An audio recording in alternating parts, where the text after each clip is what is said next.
같이 기도하겠습니다.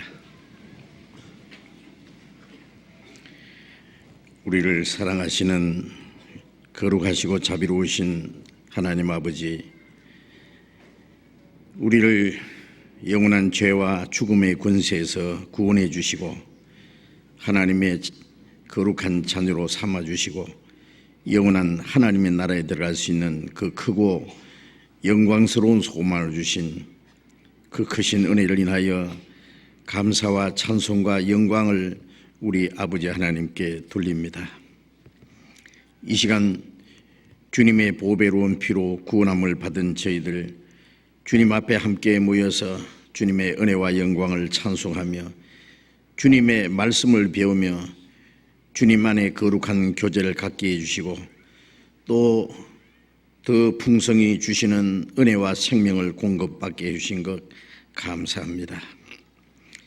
이 시간 주님께서 우리 가운데 함께 계심을 믿습니다. 우리 각 사람을 굽어 살피시고 하나님의 자비로운 손길로 붙들어 주시고 주님의 진리의 말씀으로 더욱 거룩하게 온전하게 세워 주시옵소서. 우리의 마음과 우리의 생활 속에 하나님 보시기에 합당치 못한 숨은 죄, 어두운 일, 부끄러운 일들이 있으면 주님의 말씀에 빛 앞에서 나타내 주시고 우리를 더욱 깨끗하게 온전하게 세워주셔서 우리의 이 땅의 삶이 하나님의 자녀로 부끄러움이 없이 행하며 또 우리에게 하라고 맡기신 거룩한 역사를 능히 이룰 수 있도록 우리 모두를 주님 몸된 교회 지체로서 귀하게 사용해 주시옵소서. 명절을 기해서 멀리 여행 중에 있는 우리 형제 자매들 영육간에 지켜주시고 또 가는 곳마다 오직 주님의 사랑과 진리를 증거할 수 있는 귀중한 기회를 가질 수 있도록 도와주시옵소서. 멀리 외국 땅에서 어려운 가운데서 신앙생활하며 복음을 전하는 우리 형제 자매들 영육간에 더욱 지켜주시고 하나님의 자녀로 부끄러움이 없이 행하며 주님의 복음을 담대히 증거해서 이뤄진 영혼들을 주님 앞에 인도하는 그 큰 역사를 능히 이루게 해 주시옵소서. 이 시간 여기에 함께 참여하지 못한 모든 형제 자매들 어느 곳에 있든지 영육간에 합당하신 은혜를 베풀어 주시옵소서. 이 시간에 우리에게 나타내시기 원하시는 주님의 말씀, 주님의 거룩하신 뜻, 우리가 마땅히 어떻게 행할 일들을 더욱 가르쳐 주시옵소서. 주 예수님 이름으로 기도드렸습니다. 아멘. 시편 교독하겠습니다. 시편 3편, 4편 계속 교독하겠습니다. 시편 제3편과 제4편을 계속 교독하겠습니다. 시편 3편, 4편 계속 교독하겠습니다. 여호와여, 나의 대적이 어찌 그리 많은지요. 일어나 나를 치는 자가 많소이다. 많은 사람이 있어 나를 가르쳐 말하기를 저는 하나님께 도움을 얻지 못한다 하나이다. 여호와여, 주는 나의 방패시오 나의 영광이시오 나의 머리를 드시는 자니이다. 내가 나의 목소리로 여호와께 부르짖으니 그 성산에서 응답하시는도다. 내가 누워 자고 깨었으니 여호와께서 나를 붙드심이로다. 천만인이 나를 둘러치려 하여도 나는 두려워 아니하리이다. 여호와여, 일어나소서. 나의 하나님이여, 나를 구원하소서. 주께서 나의 모든 원수의 뺨을 치시며 악인의 일을 꺾으셨나이다. 구원은 여호와께 있사오니 주의 복을 주의 백성에게 내리소서. 내 의의 하나님이여, 내가 부를 때에 응답하소서. 곤난 중에 나를 너그럽게 하셨사오니 나를 극렬히 여기사 나의 기도를 들으소서. 인생들아, 어느 때까지 나의 영광을 변하여 욕되게 하며 허사를 좋아하고 괴를 구하겠는고.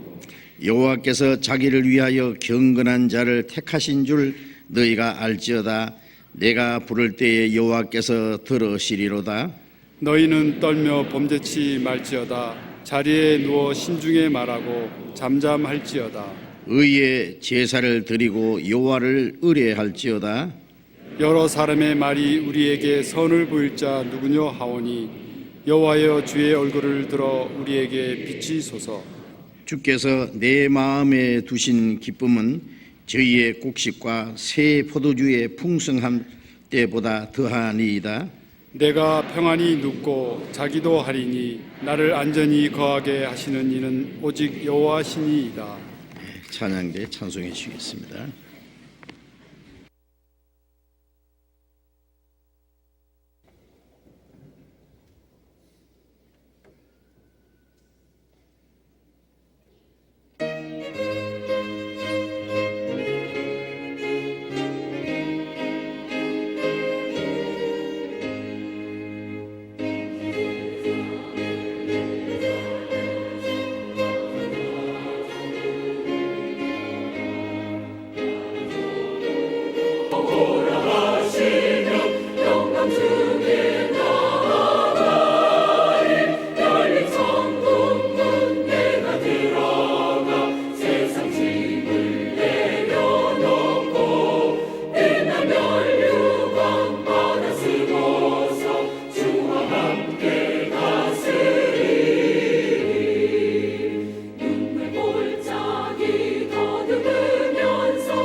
성경 찾겠습니다. 마태복음 10장을 찾겠습니다.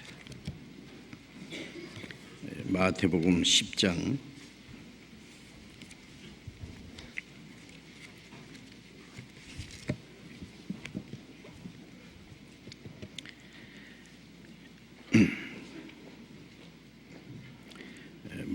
10장 34절부터 읽겠습니다.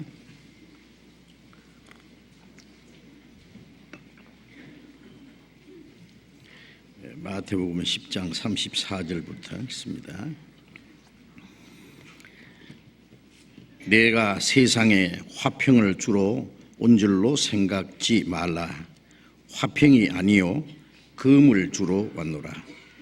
내가 온 것은 사람이 그 아비와 딸이 어미와 며느리가 시어미와 불화하게 하려 함이니 사람의 원수가 자기 집안 식구리라.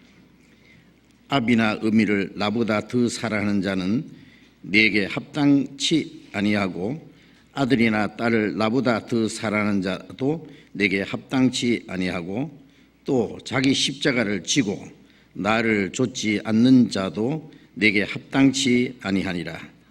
자기 목숨을 얻는 자는 잃을 것이요 나를 위하여 자기 목숨을 잃는 자는 얻으리라.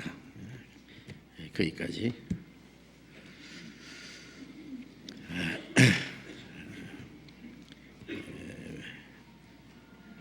명절에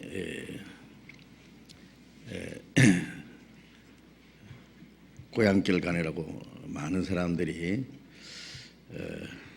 이동을 하고 있다고 합니다.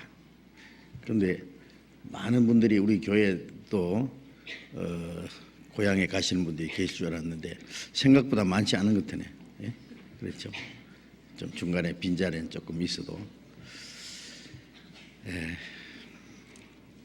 막 고향에 가셔서 아직 구원받지 못한 가족과 친척들에게 복음을 전할 수 있는 그런 기회를 가질 수 있으리라고 생각을 합니다. 우리 마태복음 10장을 지금 배우고 있습니다. 우리 마태복음을 좀 자세히 배우고 있는데 마태복음 공부하는 기회에 마태복음을 충분히 좀 계속 많이 읽으시면 좋겠습니다.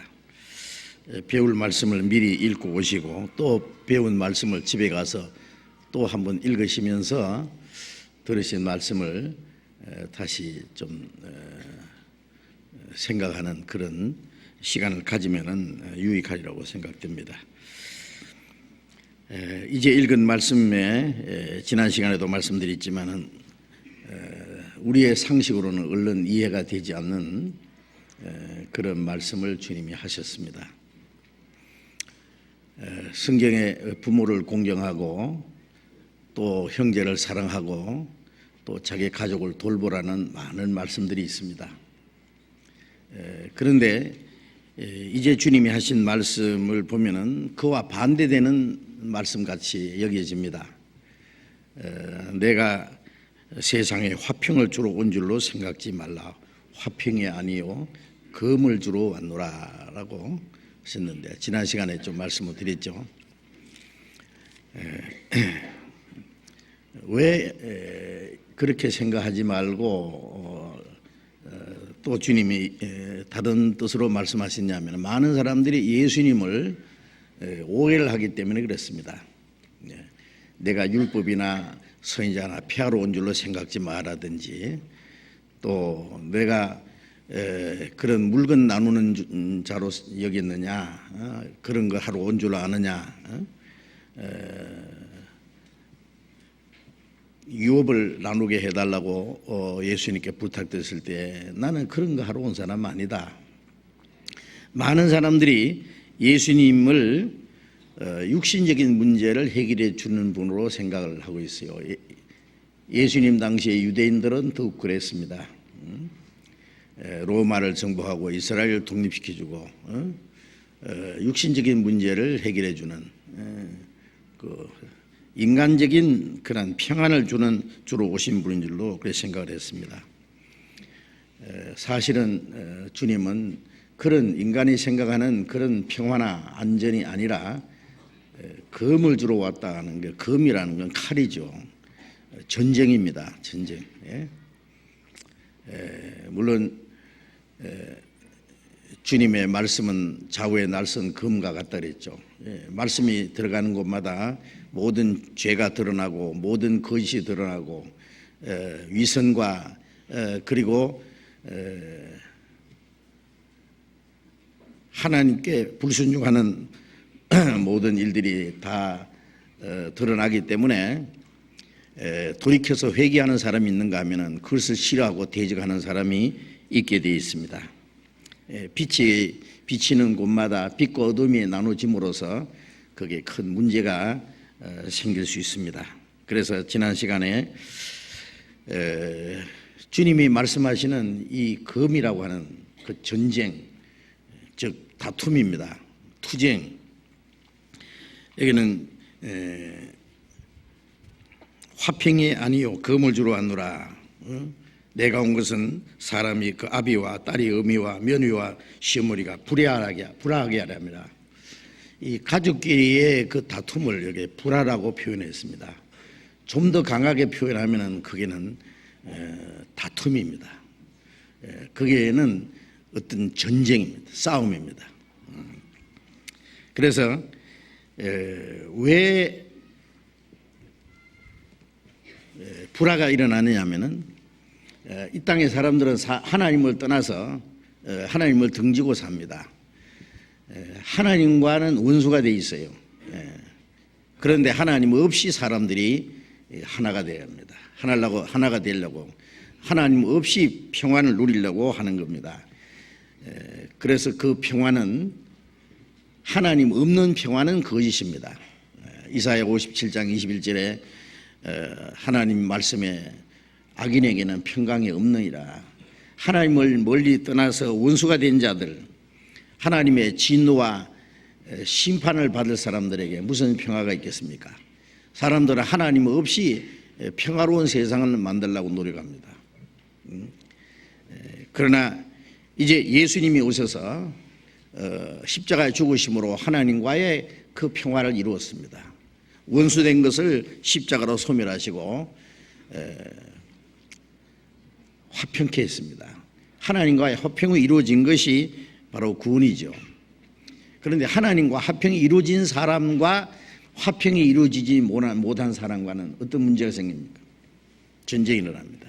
왜? 그것이 자기 가족이 될 수도 있고 또 한 교회 안에서 조용하고 재미있게 화평하던 교회가 이 복음이 들어가면서 전쟁이 일어납니다. 그렇게 순하고 거룩하고 인자하신 목사님이 복음이 들어가자마자 아주 돌변합니다. 왜 그러냐면 복음을 대적하는 일이 시작되는 거예요. 참 이상한 일이죠. 예? 사랑스럽던 가족들이요. 예?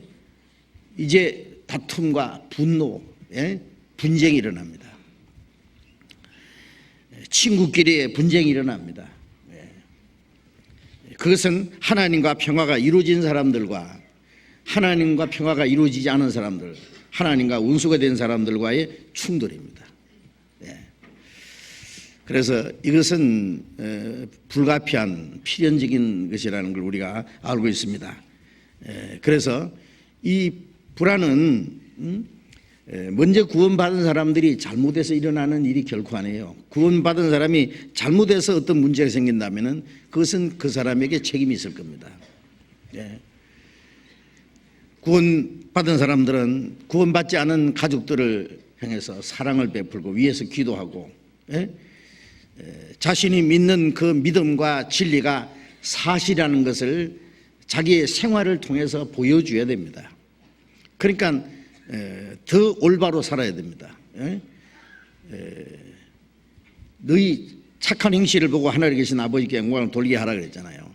우리가 그리스도인이라는 것을, 우리가 구원을 받았다는 것을, 우리가 믿는 그 진리가 얼마나 확실하는 사실을 우리의 그 깨끗하고 착한 생활을 통해서 이제 보여줘야 됩니다.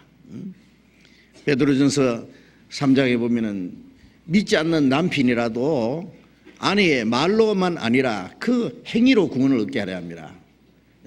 하나님을 두려워하며 정결한 행위를 봅니다. 믿지 않는 남편도 그 아내가 구원을 받은 후에 하나님을 두려워하면서 깨끗한 생활을 볼 때에 그 남편이 그 아내가 믿는 믿음이 얼마나 확실한지 사실이라는 것을 깨닫게 되고 구원을 받게 된다는 말씀입니다. 말로도 전도해야 되지만은 우리가 전하는 그 말이 진리라는 사실을 우리의 생활로 나타내 보여야 된다는 말씀입니다. 그러니까 먼저 구원받은 사람은 이제 착한 행실을 하도록 돼 있어요.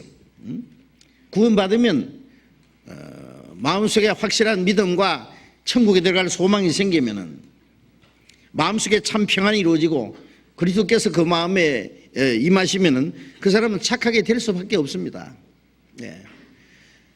그래서 구원받지 못한 가족들에게, 친척들에게, 이웃 사람들에게 착한 행실로 이제 나타내 보여야 되고 복음을 전하고자 합니다. 그것을 보고 정말 마음에 감동을 받고 구원을 받고 돌이키는 사람이 있는가 하면은 그걸 반대하고 대적하는 사람이 있어요. 예. 복음을 다 받아들이면 얼마나 좋겠어요. 우리가 생각하면은 이 복음은 하나님이 거저 주시는 건데 돈을 달라는 것도 아니고 하나님 위해서 무슨 큰 일을 하라는 것도 아니고, 예? 그리고 구원을 받으면은 영원한 생명과 하나님 나라에 들어갈 수 있는 소망이 생길 뿐 아니라 마음속에 참 기쁨과 평안이 있고, 이 세상에 살아가는데도 믿음이라는 게 얼마나 필요하냐 그 말이에요. 예? 믿음 있는 사람과 믿음이 없는 사람과는 살아가는 그 모습이 다릅니다. 예. 그런데도 반대를 한다고 말이에요. 대적합니다. 예. 그것은 다른 이유가 아닙니다. 예. 먼저 구원받은 사람이 잘못해서가 아니라 육신적인 문제가 아니라 영적인 투쟁입니다. 하나님을 받아들이기를 싫어하는 사람, 구원받기 싫어하는 사람 으로 인한 분쟁이 일어납니다. 그래서 심지어는 원수가 자기 집안 식구리라. 왜 그러냐면은 그 사람이 하나님을 대적하면은 하나님을 대적하는 사람과는 하나님과 원수가 된 사람과는 우리도 원수입니다. 그것이 부모가 됐든 형제 자매가 됐든 남편이 됐든 아내가 됐든 이것은 영적인 전쟁이다 그 말이에요. 그래서 우리는 이 세상에 보이지 않는 영적인 전쟁이 있다는 것을 알고 있습니다. 빛과 어둠의 전쟁, 진리와 거짓의 전쟁, 선과 악의 전쟁,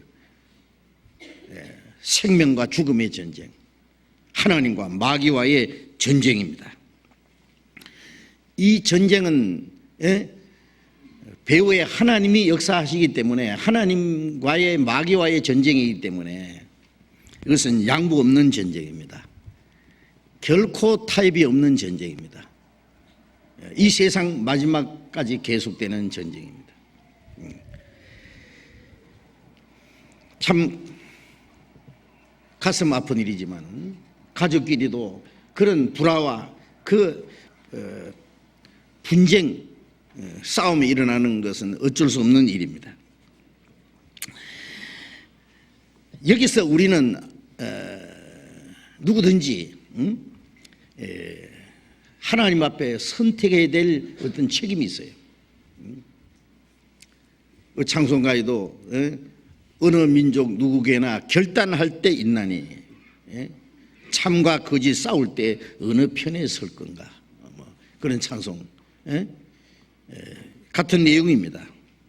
빛과 어둠이 나눠질 때, 참과 거짓이 싸울 때, 진리와 거짓이 충돌할 때, 생명과 죽음이 이제 나눠지는 그 운명 속에서 스스로 어느 편에 설 건지 선택해야 될 책임이 있다고 말해요. 그리고 자기가 선택한 대로 자기의 영원한 운명이 이제 결정될 수밖에 없습니다. 순간의 선택이 10년을 좌우한다. 전자제품 선전하면서 그런 광고 있었잖아요.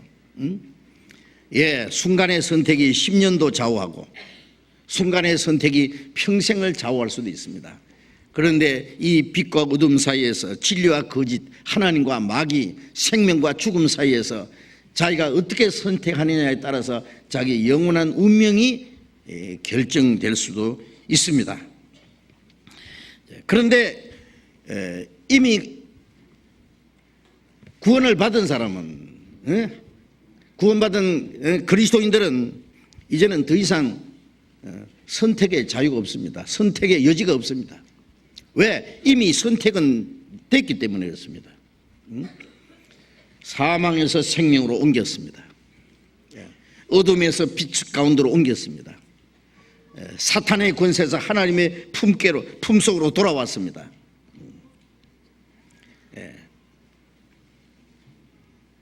사탄의 권세에서 하나님의 품속에 돌아온 사람이 마귀의 권세에 다시 돌아가겠습니까? 예? 어둠 속에 있다가 빛 가운데로 인도받는 사람이 다시 어둠을 찾아가겠습니까? 예? 예. 사망에서 생명으로 옮긴 사람이 다시 사망으로 들어갈 수가 있느냐고. 그거는 하나님이 허락하지도 않을 뿐 아니라 우리는 그렇게 할 수가 없습니다. 이제 빛을 받았다는 사람이 빛보다 어둠을 더 좋아한다면 그 사람은 빛을 참으로 받은 사람이 아닐 겁니다. 자, 이제 우리에게 영원한 생명과 새로운 소망을 주셨습니다. 그리고 새로운 영광스러운 소망을 주신 주님은 우리의 삶의 주인입니다. 우리 영혼을 구원해 주시고 영원한 소망을 주신 주님은 이제 우리에게 새로운 삶의 방법도 가르쳐 주셨고 우리의 삶의 주인이 되셨다 그 말입니다.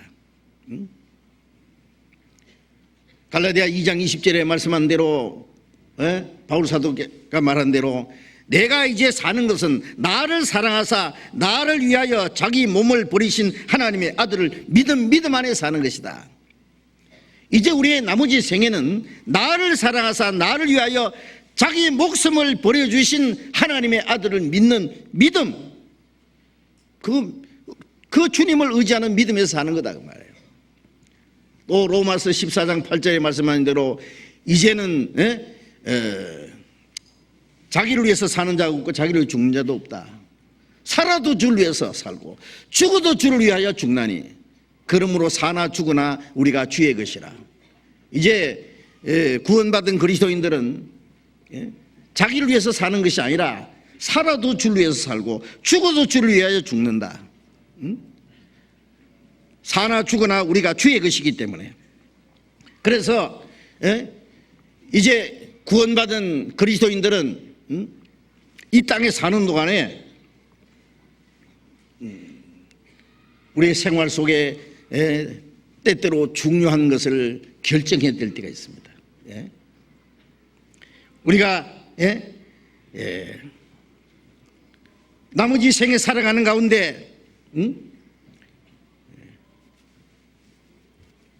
내가 주님께 복종하고 주님을 위해서 사는 삶을 살 거냐, 아니면 내 가족과 친구를 따를 것인가? 갈래길이 우리 앞에 이제 나타납니다. 그래서 우리는 인간적으로 아주 어려운 선택을 하지 않을 수 없게 됩니다. 전에 가장 사랑했던 사람들, 사람들과 사이에 선택을 하지 않으면 안 되는 문제가 생깁니다. 내가 사랑하는 사람을 따를 것이냐, 아니면은 주님을 믿고 주님께 충성하는 삶을 따라갈 거냐. 어떤 사람은요 오랫동안 사귄 사람입니다. 사랑하는 사람, 결혼하기로 약속한 사람, 그런데 결혼하기 전에 한 사람이 구원을 받았습니다. 어떻게 해야 됩니까? 구원을 받은 사람이 구원 안 받은 사람과 결혼을 할 수는 없잖아요. 성경에 고린도후서 6장에 말씀하기를 빛과 어둠이 어찌 사귀며 그리스도와 벨리알이 어찌 조화되며 하나님의 성령과 우상이 어찌 일치가 되리요. 우리는 살아계신 하나님의 성전이라. 그러므로 주께서 말씀하시기를 너희는 저희 중에서 나와서 따로 있고 부정한 것을 만지지 마라. 내가 저희에게 아버지가 되고 저희는 내 자녀가 되리라. 전능하신 주의 말씀이라. 그런 말씀이 있는데 빛과 어둠이 사귈 수 없고 그리스도와 귀신이 함께할 수 없고 하나님의 성령과 우상이 일치가 될 수 없고 믿는 자와 믿지 않는 자가 어찌 상관하겠느냐. 두 사람이 의합지 않고야 어찌 동행하겠느냐. 구원받은 하나님의 자녀는 너희는 저희 중에서 나와서 따로 있고 부정한 것을 만지지 마라. 이건 구별된 겁니다. 구원받고 나서 제일 먼저 우리가 신앙생활 하기 위해서는 구별돼야 됩니다. 빛과 어둠이 나눠지듯이 선과 악이 진리와 거짓이 구별되듯이 우리는 분명히 이제 과거의 거짓된 생활에서 이 세상에서 구별돼야 됩니다. 너희는 세상에 속한 자가 아니요 세상에서 나의 택함을 입은 자라 그랬잖아요. 구원을 받은 사람하고 구원 안 받은 사람하고는 이제 가치관이 다르고 소망이 다르고 사는 목적이 다르고 살아가는 방법이 다르고 다 다릅니다. 그래서 이제 구원받으면 하나님의 자녀입니다. 이제 영원한 생명과 소망을 가진 사람입니다. 만일 구원받지 않은 사람과 결혼하면 얼마나 많은 문제가 생기겠어요. 피차에 불행하게 되는 겁니다. 그래서 제가 여러 사람 봤습니다. 구원 받자마자 당신은 이제 구원 안 받았기 때문에 나 결혼할 수 없다. 이제는 가치관이 다르고 이상이 다르고 사는 방법이 다른데 어떻게 같이 살 수 있냐. 서로 안 맞다. 불행하게 되는 말이에요. 그래서 헤어지는 사람들이 있었습니다. 어떤 사람은 결혼 날짜 받아놓고 결혼 날짜를 며칠 앞두고 구원받자마자 아주 가감하게 결단하는 거 봤습니다. 어떻게 생각해요? 하나님 편에 보실 때는 그건 당연한 겁니다. 그거는. 세상 사람들이 볼 때는 이해가 안 되죠. 어떻게 이해가 되겠어요? 많은 손해배상을 해주면서도 할 수 없이 파혼하는 겁니다. 어떤 사람, 제가 아는 사람이 있었어요. 구원 받기 전에 사귄 사람인데 구원 받자마자 결별을 선언하니까 그 남자가 하는 말이 나도 구원 받으면 될 거 아니냐. 그래서 상담을 해서 구원 받았다고 하는데 구원 받은 게 아니라 결혼하기 위해서 가짜 구원 받은 거예요. 그럼 구원 받았다면은 참으로 구원 받았는지 얼마 두고 봐야 될 거 아니에요. 우리가 전도 집회할 때 구원 받은 사람, 제사 받은 사람 손들어 그러면은 거의 다 손듭니다. 그렇죠. 새로 나온 사람도 그냥 분위기에 의해서 손들었던, 그 다음에 그 감동을 받아서 손을 들었던, 참으로 믿어서 손을 들었던, 하여튼 일단 들고 봅니다. 그런데 그 사람들이 다 구원을 받았으면 오직 좋겠어요. 예수님 말씀하신 대로 그 열매를 보아 그들을 알리라. 그 열매가 뭐냐? 사과나무 같으면은 사과가 맺히겠죠. 처음에는 이건 무슨 나무인지 모를 수 있어요. 전문가가 아니면은. 그러나 조금 있으면은요, 꽃이 피고 열매 맺는 거 보면 이게 사과나무구나. 이거는 복숭나무구나. 배나무구나. 이거는 밀감나무구나. 아니면 이것은 택야나무구나. 이거 압니다. 그렇잖아요. 열매를 보고 그 나무를 안다. 결과를 보고 그 사람의 그 근본 상태를 안다 그 말이에요. 어떤 사람은 구원을 받은 것 같기도 하고 안 받은 것 같기도 하고 또 그런 사람도 있어요. 어떤 사람은 저 사람 말은 잘하는데 구원은 아니다. 지나고 보면 아닌가 압니다. 그 사람 말 들으면 자기는 확실히 받았대요. 그런데 행실 보면 아닌데 어떻게 해요? 물론 어떤 사람은 빨리 변화되는 사람도 있고 더디 변하는 사람도 있습니다. 그러나 구원을 받았으면 반드시 변해야 됩니다. 어떻게 변하든지. 그렇잖아요. 하나님의 생명이 그 속에 들어갔는데 진리가 그 속에 임했는데 주님이 그 마음에 계신데 영원한 소망이 생겼는데 어떻게 구원을 안 받은 사람과 같을 수가 있느냐. 그럴 수는 없습니다. 나무도 좋고 열매도 좋다든지 나무도 좋지 않고 열매도 좋지 않다든지 나무는 좋은데 열매는 나쁘다 그런 건 없다 그 말이에요. 그래서 열매를 보아 그 나무를 안다. 그 말씀하신 대로. 그러니까 좀 두고 봐야 됩니다. 예? 1년이고 2년이고 예?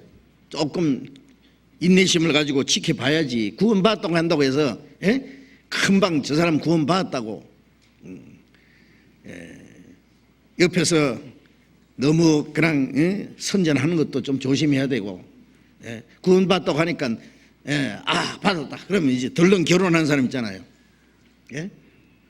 그런데 나중에 알고 보니 두 사람 다 속였어요. 한 사람은 구원 안 받았으면서 그 결혼하기 위해서 구원받았다고 했고, 그 자매라는 사람은 그 남자가 확실치 않은 것을 알면서도 구원받았다고 하니까 사람들 앞에 이제 결혼할 명목은 생겼잖아요. 좀 두고 봐야 되는데 예? 확실치 않은데 그래서 결혼하기 위해서 얼른 예? 이제 그 구원받았다는 걸 인정하고 서둘러서 결혼식을 올렸습니다. 결과는 며칠 후에 남편이 죽었어요. 자다가 죽었어요. 이건 제가 꾸민 얘기가 아니라 확실히 제가 경험한 겁니다. 하나님이 죽여버린 거예요. 예? 그런 식으로 노골적으로 속이면은 하나님이 가만 안 놔둡니다. 예. 예. 그 구원 받은 사람이 구원 안 받은 사람하고 결혼한 것은 한마디로 예? 기름을 짊어지고 불에 들어가는 거 한 가지예요. 예. 어떻게 되겠어요? 예. 결과는 뻔하죠. 예. 아이 결혼해가지고 구원받게 하면 안 되나? 자기 마음대로요? 구원이 그렇게 쉽게 되는 줄 아세요? 그런 마음 가지고 결혼했던 사람들이 실패한 사람이 10명이면 9명 이상입니다. 예. 그리고 혹시 한 사람 두 사람 구원받는다고 할지라도 그는 수십 년 후에 많은 괴로움과 고통을 받은 후에 징계를 받은 후에 아시겠어요? 예. 그걸 제가 일일이 다 말씀드릴 수 없습니다. 어쨌든 이 진리를 깨닫고 나서는 아무리 사랑하는 사람도 아무리 친한 사람도 아무리 인정이 많은 사람도 그것 때문에 내가 신앙의 손해를 볼 수는 없습니다. 그 모든 걸 하나님 위에 둘 수는 없다 그 말이에요. 그리스도인은 부모보다도 어떤 인정보다도 하나님이 더 귀합니다. 하나님의 말씀이 더 우선입니다. 그래서 그 어떤 인간적인 것 때문에 신앙의 손해를 볼 수는 없다고 말해요.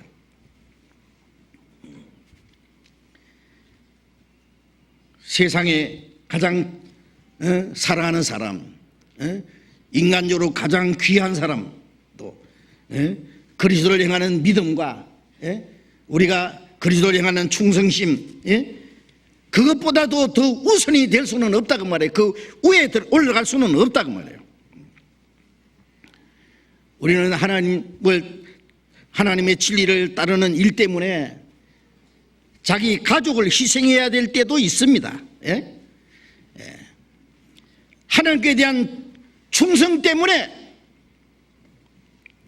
세상적인 모든 것을 제2차적인 것으로 생각할 수밖에 없습니다. 전에는 가장 귀한 것이 가장 우선적인 것이 이제 그보다 더 우선적인 것이 생기기 때문에 그것이 2차적인 것이 되어버렸다고 말해요. 그리스도인은 우주 만물을 창조하신 하나님을 믿습니다. 우리 영혼을 구원하신 하나님 절대자를 믿습니다. 우리에게 영원한 생명과 소망을 주신 그 주님을 믿습니다. 우리는 거룩한 진리 안에서 사는 사람입니다.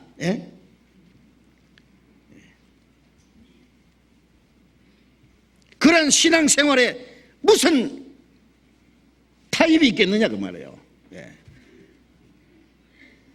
우주 만물을 창조하시고 우리 영혼을 구원하신, 우리에게 생명을 주신, 영원한 소망을 주신, 그리고 우리는 그 진리를 안에서 사는 사람인데 그 신앙생활에 무슨 타협이 있느냐 그 말이에요. 그건 타협은 없습니다. 그 때문에 그리스도인들은 문제가 생깁니다. 부모도 모르는 사람이다. 가정도 모르는 사람이다. 뭐 의리도 모르는 사람이다. 예수 믿는 것 때문에 미쳤다. 별별 억울한 그리고 악랄한 그러한 비난을 받게 됩니다. 자, 그런데 그리스도인들은 육신적인 문제 때문에 어떤 분쟁이 생긴 것이 결코 아니라 그것은 순전히 신앙적인 문제입니다. 신앙적인 문제 때문에 불화가 생기고 원수가 되기도 하고, 그래서 사랑하는 가족끼리도 나눠지는 일도 생깁니다. 순전히 신앙적인 문제 때문에 가정이 파탄된 사랑하는 가족들이 나눠질 수밖에 없는 그런 불행스러운 쓰라린 일들도 있습니다. 이것은 어쩔 수 없는 일입니다. 주님이 말씀하신 대로입니다.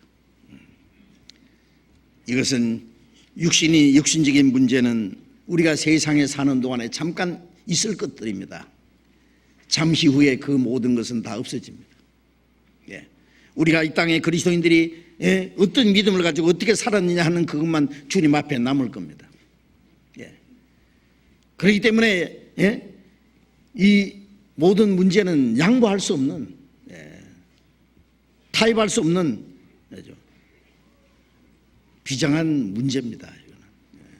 그래서 우리 그리스도인들은 거기서 스스로 자기 삶을 하나님을 편에서 선택해야 될 일이 있습니다. 마태복음 10장 다시 보겠습니다. 마태복음 10장 37절 봅니다. 아비나 어미를 나보다 더 사랑하는 자는 내게 합당치 아니하고, 아들이나 딸을 나보다 더 사랑하는 자도 내게 합당치 아니하고. 자, 이 말씀에 보면은 하나님, 주님께 합당한 사람이 어떤 사람이냐?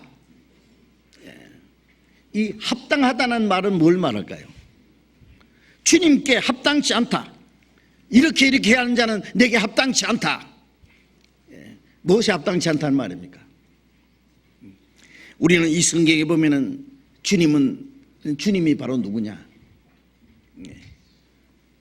많은 사람들이 생각하는 대로 예수님은 사람이 아니잖아요. 하나님이 사람의 몸을 입고 오신 분입니다. 사람 안에 하나님의 형상을 닮은 영혼이 있기 때문에 하나님이 사람처럼 육신을 입고 오셨습니다. 왜 하나님이 사람처럼 되셨느냐? 사람을 하나님처럼 만들기 위해서. 왜 높고 거룩한 곳에서 영광스러운 곳에서 이 낮고 천한 곳에 오셨느냐? 낮고 천한 인간을 붙들어 가지고 높고 거룩한 곳 영광스러운 곳에 끌어올리기 위해서 오셨습니다. 그는 창조주입니다. 그는 우리를 대신해서 죽으신 분입니다. 그는 우리 영혼을 구원하신 분입니다. 이 영원한 생명을 주신 분입니다. 구원받은 사람은 자기의 모든 걸 다 바쳐서 섬김 받으시기에 합당하신 분입니다. 그분은. 그렇잖아요. 그분에게 합당치 않다는 말이 무엇이겠습니까? 높고 귀한 분을 우리가 아무렇게나 대접할 수 있어요? 자기 생명을 구원하는 그 생명의 은인을 아무렇게나 대접할 수가 있느냐 그 말이에요. 뭐든지 남에게 대접받고자 하는 대로 남을 대접하라. 하나님과 우리 사이에 하나님이 먼저 대접했습니다. 하나님이 우리를 위해서 자기 독생자를 죽는 데까지 내어줬습니다. 예수님은 우리를 사랑해서 자기 목숨을 버렸습니다. 그 사랑에 합당치 않다는 말입니다. 주님은 우리에게 최우선적인 사랑을 요구하십니다. 그랬잖아요. 부모보다도, 자식보다도, 세상의 무엇보다도 날 더 사랑하지 않으면 내게 합당치 않다. 왜요? 주님이 우리를 그렇게 사랑하셨기 때문입니다. 주님이 우리를 최우선적으로 사랑하셨기 때문에 주님은 우리에게 그 사랑을 요구하실 자격이 있는 분입니다. 예? 어떤 사람 아침에 한 1,000바렐을 누구한테 맡겼습니다. 이거 저녁에까지 좀 맡아주세요. 내 바쁜 일이 있어서 이제 갔다 와서 찾아가겠습니다.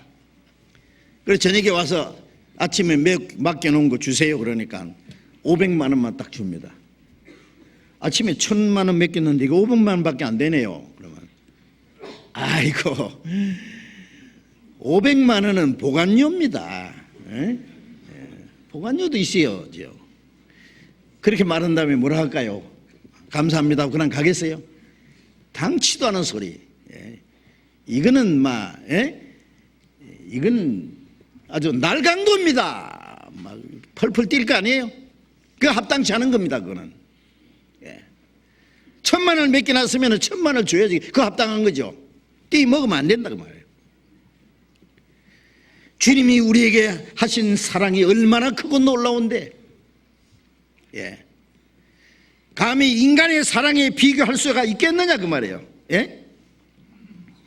주님은 우리를 최우선적으로 사랑하셨기 때문에, 주님은 우리를 위해서 그 거룩한 목숨을 자기 목숨을 버리셨기 때문입니다.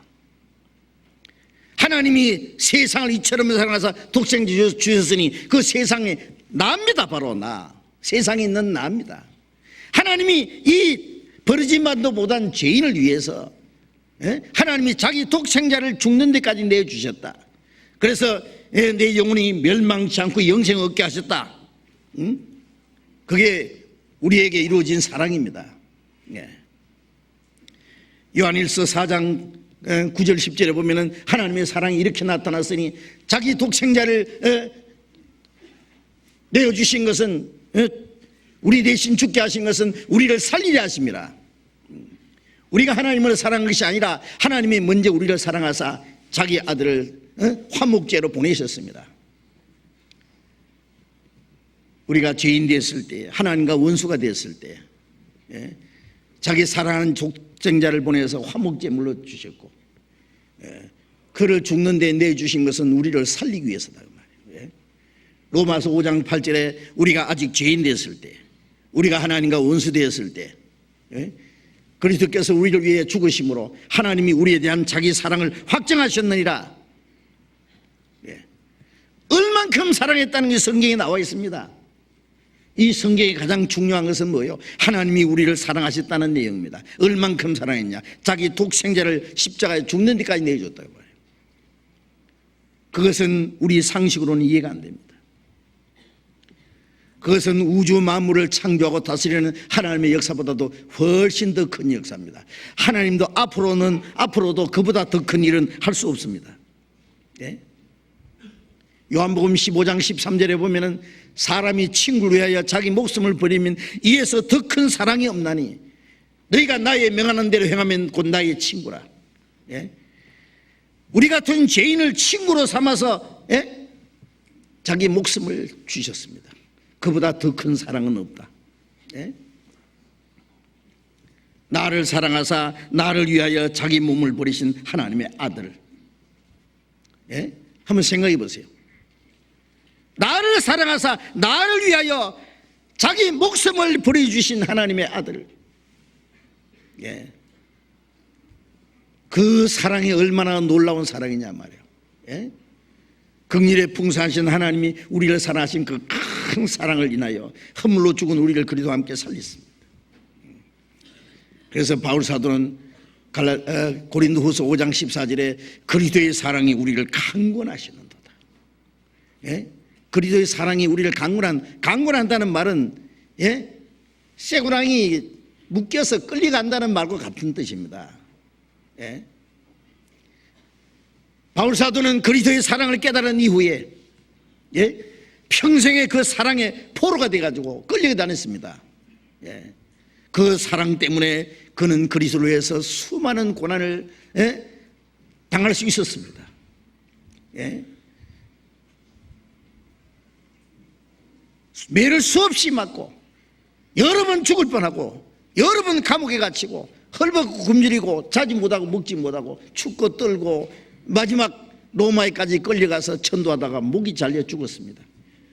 그리스도를 사랑하기 때문입니다. 다른 답은 없습니다. 오직 주님을 사랑하기 때문에. 예? 그리스도의 사랑이 우리를 강권하시는도다. 예. 우리가 생각건대 한 사람이 모든 사람을 대신하여 죽었은즉 모든 사람이 죽은 것이라. 한 사람 하나님의 아들이 우리를 대신해 죽었다. 그 그리스도의 사랑입니다. 그 사랑을 믿음으로 구원을 받자마자 그 사랑이 우리를 사로잡았다고. 예. 그 사랑에 우리는 붙들려서 끌려갑니다.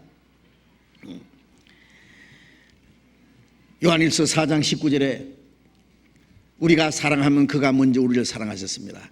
우리가 주님을 사랑하는 것은 주님이 먼저 우리를 사랑하셨기 때문입니다. 그 사랑에 붙잡혀서 가는 거예요. 그래서 베드로전서 1장 8절 9절에 예수를 너희가 보지 못하였으나 사랑한도다. 이제도 보지 못하나 믿고 말할 수 없는 영광스러운 즐거움으로 기뻐하니 믿음의 결국 곧 영혼의 구원을 받음이라. 우리가 예수를 보지 못했지만은 사랑합니다. 보지 못했지만은 믿고 말할 수 없는 영광스러운 즐거움으로 즐거워합니다. 왜? 우리 영혼의 구원을 받았기 때문에. 그래서 우리를 구원하신 주님을 우리는 사랑합니다.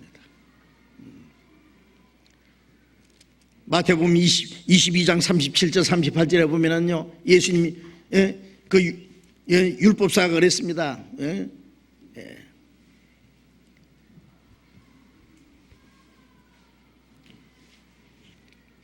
하나님께 대한 계명 중에 가장 큰 계명은 마음을 다하고 목숨을 다하고 뜻을 다하여 주님 하나님을 사랑하라. 맞다. 그것이 크고 첫째 되는 계명이다.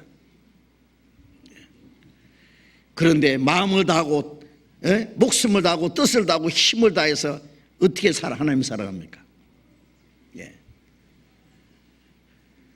죄 가운데 태어나서 하나님을 등지고 살아가는 사람이 마음을 다하고 뜻을 다하고 목숨을 다하고 힘을 다해서 하나님을 사랑할 수 있는 사람은 아무도 없습니다.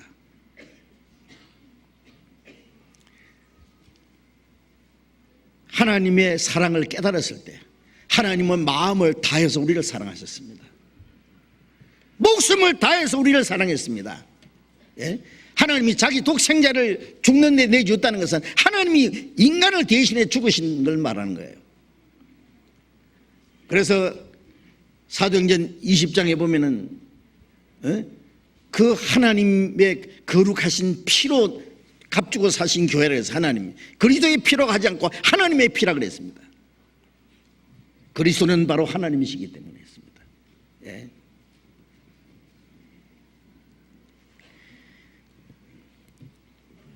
그 마음을 다하고 목숨을 다해서 하나님이 우리를 사랑하시기 때문에 우리도 목숨을 다해서 주님을 사랑하는 것은 너무나 당연한 겁니다. 그것은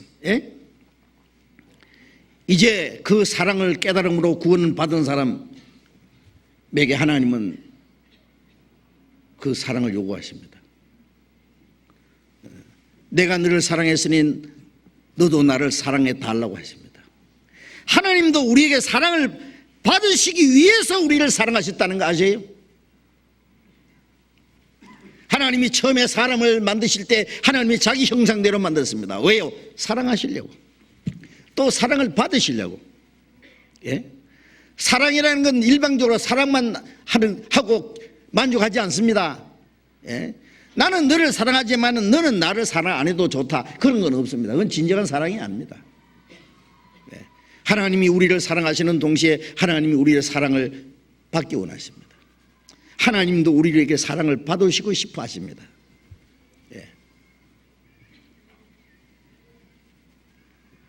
예수님이 부활하신 후에 베드로에게 말씀하셨죠. 요한의 아들 시몬아, 네가 나를 사랑하느냐?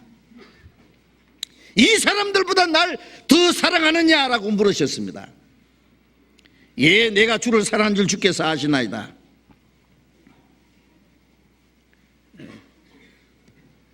주님이 우리에게 사랑을 요구하십니다. 아세요? 네. 우리에게 사랑을 받으시기 위해서 하나님이 우리를 사랑하셨다는 사실을 아셔야 됩니다. 구원은 우리가 하나님의 사랑을 알고 믿은 것이 그 구원이죠. 요한일서 4장 16절에 우리가 하나님이 사랑하시는 사랑을 우리가 알고 믿었느니 하나님은 사랑이시라. 구원은 하나님의 사랑을 깨닫고 믿은 게 사랑입니다. 구원받은 이후의 신앙생활은 이제 하나님을 사랑하는 생활입니다. 시편 18장 1절에 보면은 나의 힘이 되신 여호와여, 내가 주를 사랑하나이다. 내가 주를 사랑하나이다.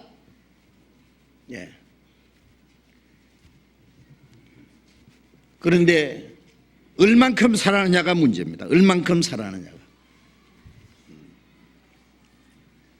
제가 옛날에 전도 집회하는 중에 어떤 교회 권사님 집회에 참석했는데 제가 물어봤어요. 주님을 사랑하십니까? 물론 사랑하고 말고요. 그런데 예수님 말씀에 내 부모와 아비와 어미나 아들이나 딸을 나보다 더 사랑하는 자는 내게 합당치 않다고 하셨는데, 아들들보다도 주님을 더 사랑하십니까?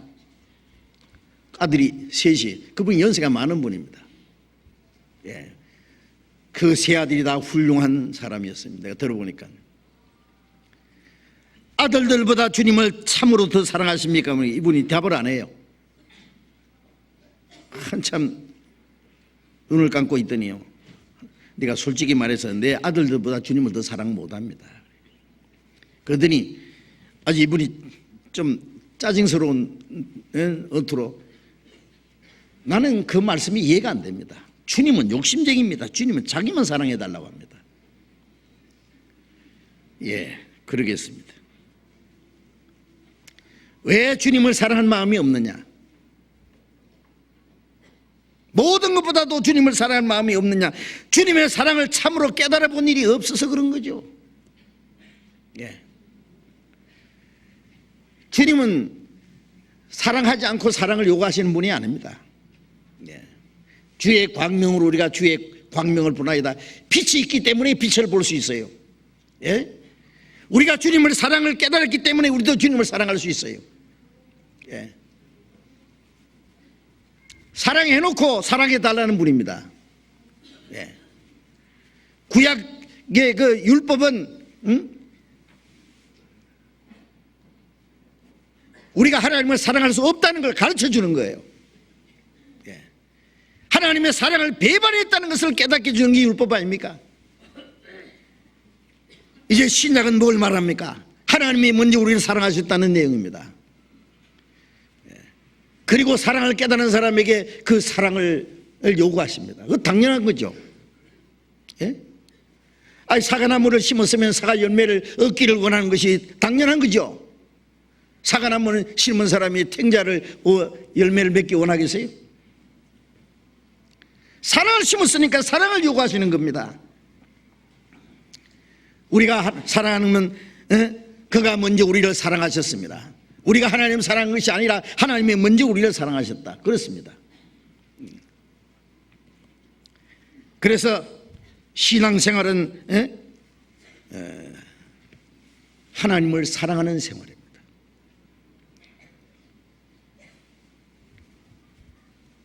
내가 주를 사랑하나이다. 조금 사랑하는 것은 돈도 사랑합니다. 그래서 디모데후서 3장에 보면은 마지막 때에 고통하는 때가 이르니 사람이 자기를 사랑하고 돈을 사랑하고 쾌락을 하나님보다 더 사랑하고, 그렇습니다. 하나님의 사랑을 깨닫지 못한 세상 사람들은 자기를 사랑, 돈을 사랑하고 왜 돈을 사랑합니까? 돈이 자기를 보호해 준다고, 자기를 행복하게 해준다고 생각하기 때문에 그렇습니다. 그리고 쾌락을 하나님보다 더 사랑합니다. 이건 어쩔 수 없는 거예요. 그러나 우리가 하나님의 사랑을 깨닫는 우리는 이제 주님을 사랑합니다. 예. 그 부인이요, 예, 나중에 자기 하나님의 사랑을 깨닫지 못했다는 걸 인정을 했어요. 예.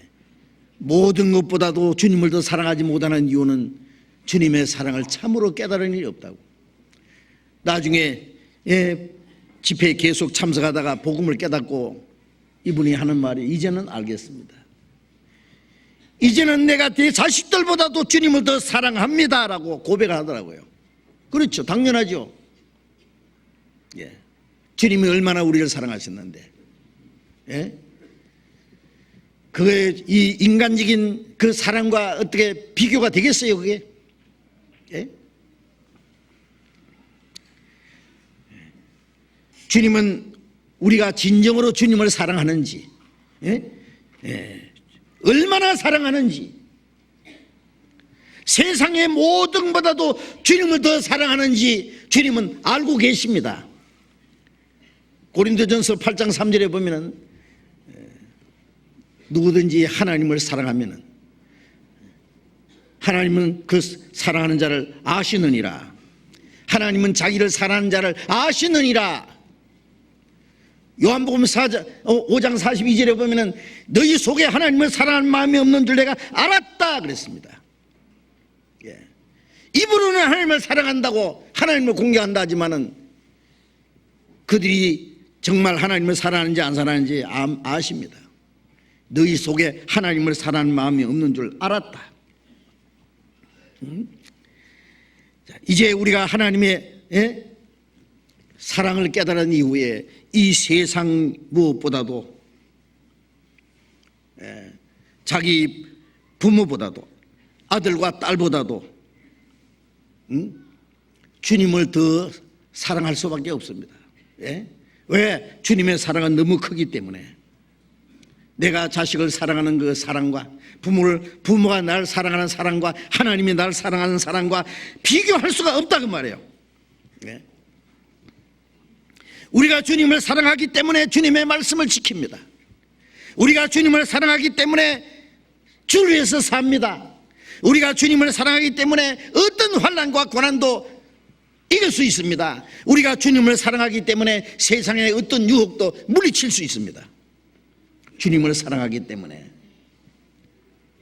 주를 위해서 무엇이든지 할 수가 있습니다.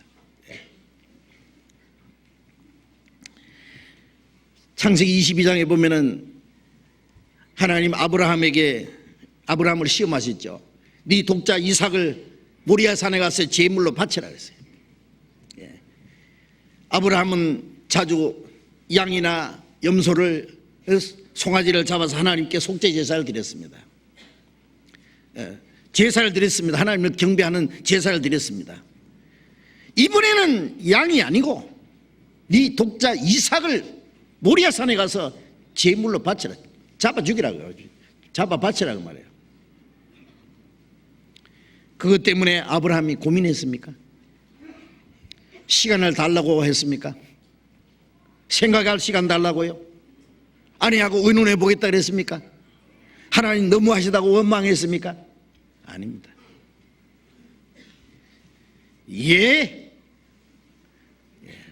아무 의논 필요 없습니다. 주저할 필요 없습니다. 새벽 일찍 일어났습니다.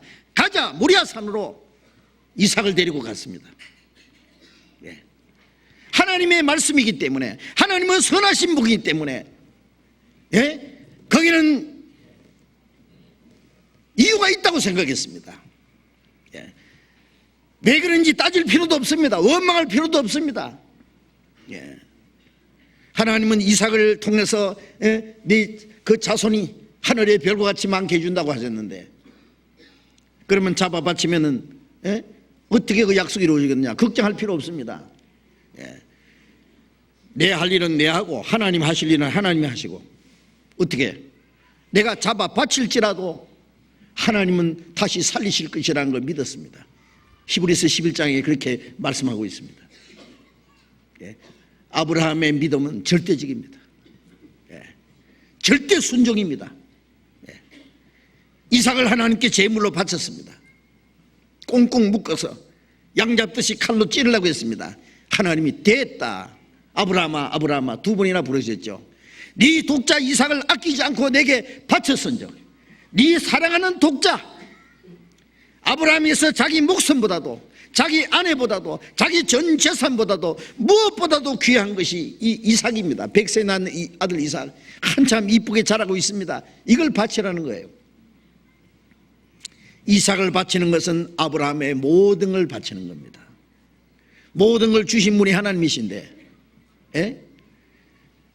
하나님은 아브라함아 알았다. 네 사랑하는 독자 이삭을 아끼지 않고 내게 바쳤은즉 이제야 네가 나를 경외하는 줄 알았다. 예. 거기서 보면은요, 이상한 거는요,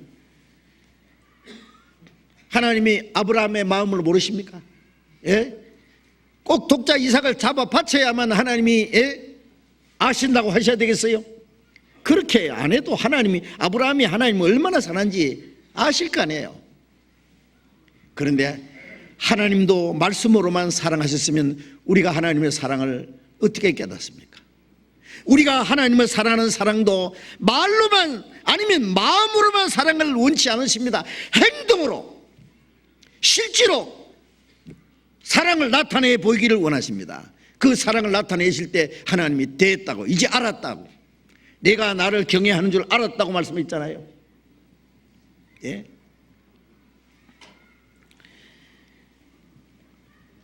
하나님도 우리에게 사랑을 요구하십니다. 하나님은 자기 독생자에게 십자가를 짊어지어서 골고다 언덕으로 끌고 가서 십자가에 못 박아 죽였습니다. 하나님이 하신 거예요. 예. 아브라함이 자기 독자 이삭에게 장작을 짊어져서 모리아산으로, 자기 한쪽에 칼을 들고 한쪽에는 불을 들고, 양을 잡을 태세를 가지고, 그 아들에게 장작을 짊어져서 모리아산에 올라가는 그 모습은 예수님에게 십자가를 지어서 골고다 산으로 올라가는 모습하고 어쩌면 그렇게 똑같습니까?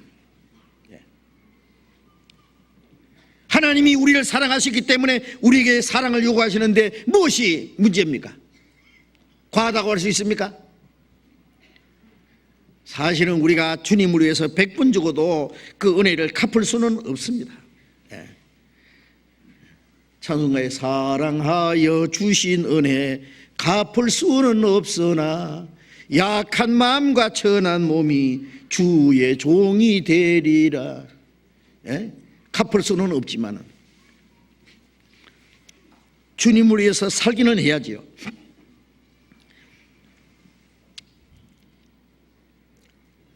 나라의 부름을 받은 군인이 말이에요. 국가 민족의 운명을 위해서 전쟁터로 나가기 위해서 부름을 받은 군인이 뭐 부모 때문에 못 가겠다든지 처자식 때문에 못 가겠다든지 핑계할 수 있습니까? 핑계 못합니다.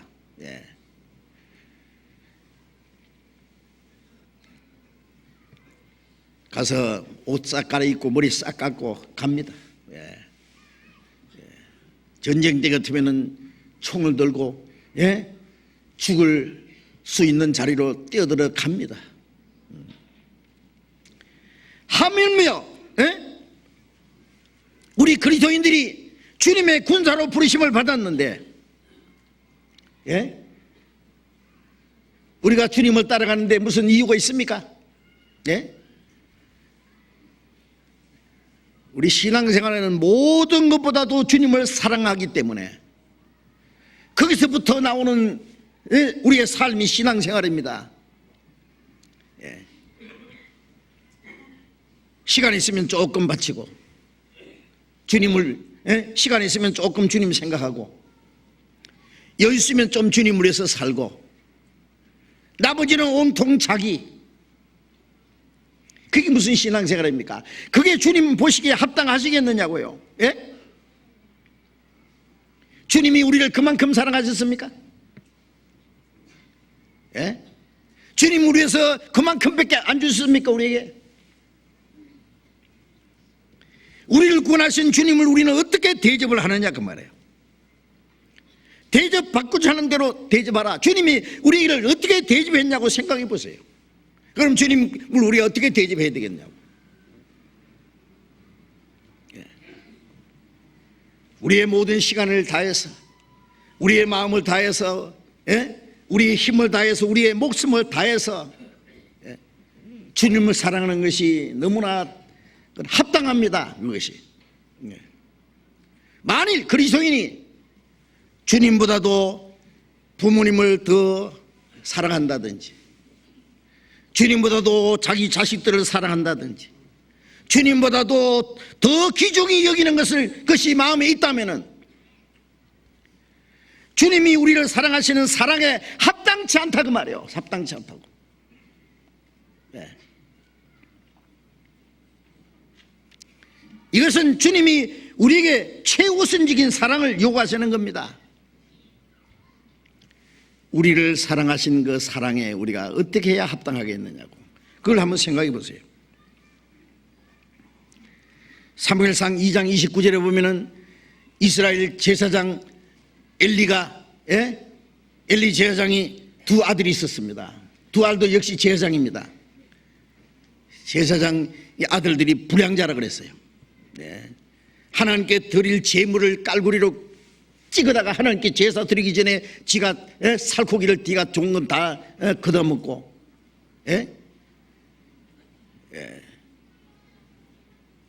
성소 앞에서 수정도는 여자들을 급탈하고, 이 나쁜 짓을 했는데 이 엘리 제사장이 그걸 처리하지 않고 그냥 눈 감아주고 있었어요.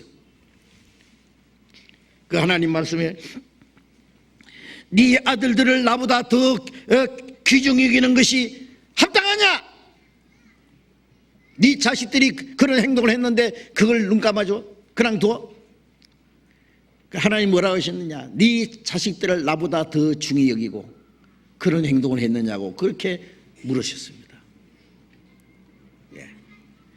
하나님보다도 더 사랑하는 것이 있다면 하나님은 거기에 시기하십니다. 하나님은 거기에 대해서 분노하십니다. 아세요? 하나님이 그걸 진노하시고 하나님보다 더 사랑하고 귀중히 여기는 게 있다면 주님을 참으로 사랑하는 사람들은 가족들에 대한 사랑도 하나님께 바쳐야 됩니다. 아세요? 가족을 사랑하지 말란 말이 아니에요. 부모를 사랑해야 됩니다. 자식도 사랑해야 됩니다. 그러나 그 사랑도 주님께 바쳐야 됩니다. 그것도. 그걸 주님보다도 더 우선적으로 사랑할 수는 없습니다. 누가복음 14장을 보겠습니다. 누가복음 14장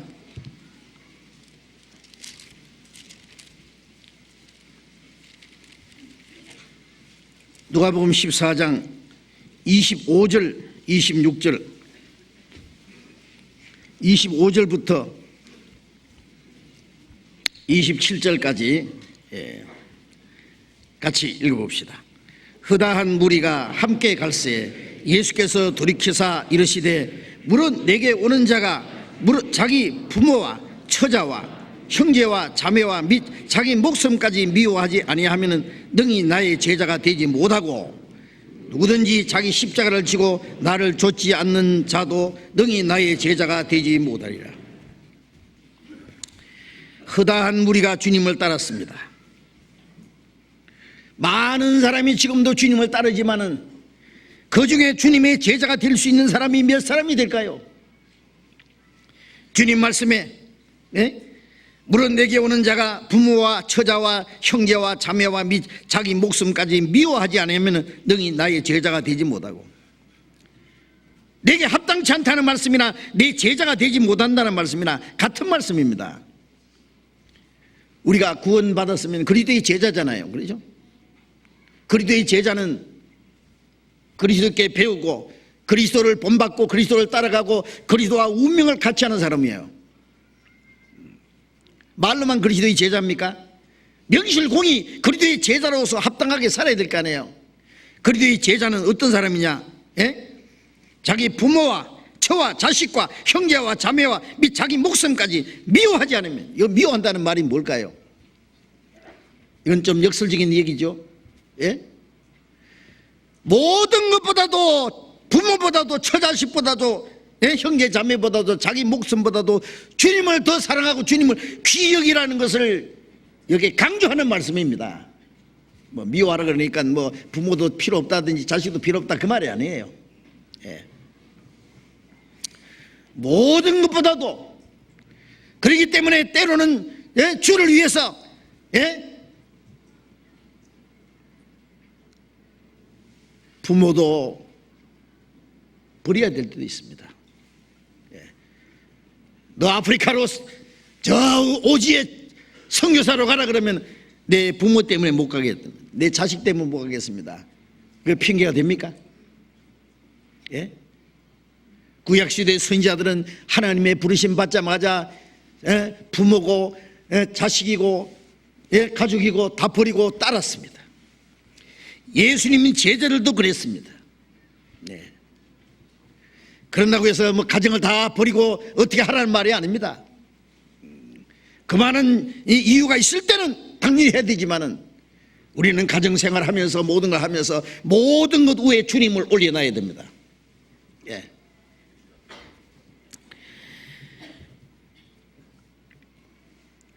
모든 것을,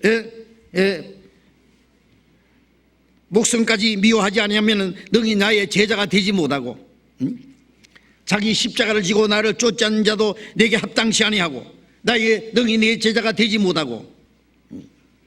주님께 합당한 사람이 어떤 사람이냐? 세상에 있는 모든 것보다도, 부모와 자식보다도 자기 가족보다도 주님을 더 사랑하는 사람은, 그거는 주님께 합당한 사람입니다. 특별한 사람이 아닙니다. 그런 사람을 특별하다고 생각하지 마세요. 그게 정상적인 사람. 그렇지 못한 것이 비정상이에요. 그게 합당하다는 것은 특별한 걸 말하는 게 아닙니다. 당연한 거예요. 당연한 거. 예.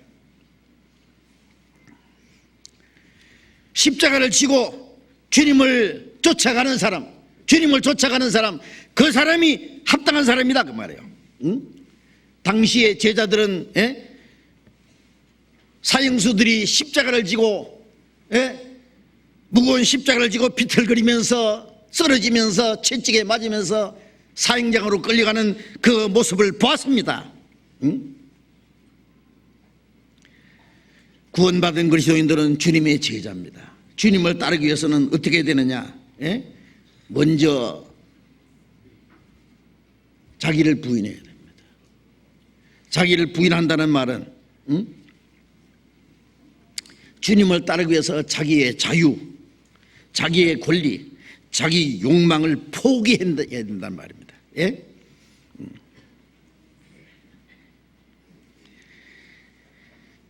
때로는 자기의 안일과 자기의 편안도, 예? 이 세상적인, 예? 출세도, 자기의 이상도 자진해서 버려야 될 때도 있습니다. 주님을 따라가기 위해서 많은 사람이 그랬습니다. 자기의 주장과 자기 의지를 버려야만 성령의 인도하심을 받을 수 있어요. 예.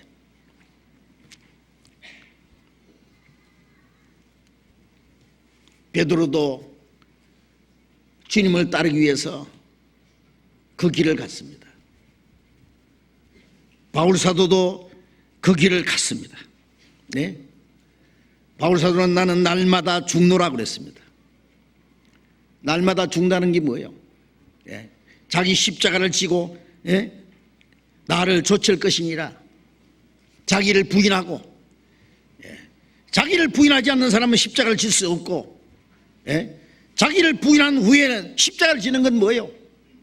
십자가는 죽는 겁니다. 자기를 죽는 거예요. 예? 자기를 포기하는 거예요. 육신의 소욕을 버려야만 성령의 인도를 받을 수 있습니다. 예? 자기를 위한 삶을 포기해야 됩니다. 주님을 따라가기 위해서는. 그리스도인의 생활은 자기가 원하는 대로 사는 것이 아니라 주님이 원하시는 대로 행하는 것이 신앙생활입니다. 십자가를 지고 주님이 먼저 가셨기 때문에 우리도 십자가를 지고 그 뒤를 따라가야 된단 말이에요. 네.